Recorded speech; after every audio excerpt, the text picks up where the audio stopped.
ginagaya ka na naman ni Naya din eh. Ano? Magpa-interview ka sa amin.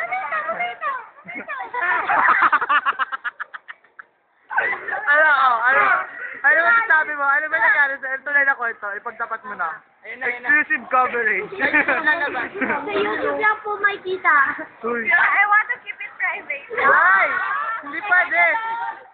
Hindi pwede, lalaglag ka namin dyan. Dyan o. Oh, ayan o. Dala.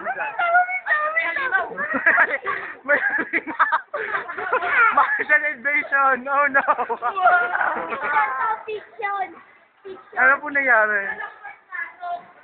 Huh?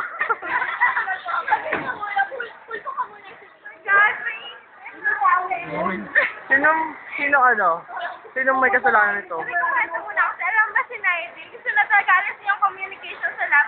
Kasi sabi niya una mag-hayak siya. Parang lahat ng classmates namin, YECC. Ngayon, YECC na din siya. Oh my God! Sabihin mo sa kanya, di siya magaling mag-English. Yun lang, pero hindi yung dahilan. Dahil ipapakita natin na mas magaling ang hayak. Papakita natin yan. Wait up.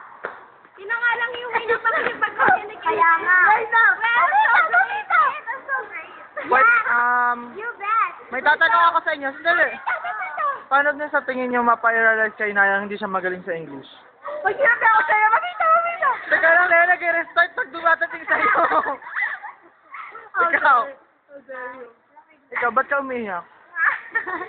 Parang kanina pa Ba't ka umiyak? Kasi Siguro crush mo yung naliligaw kay Naya din, no? Okay, last post.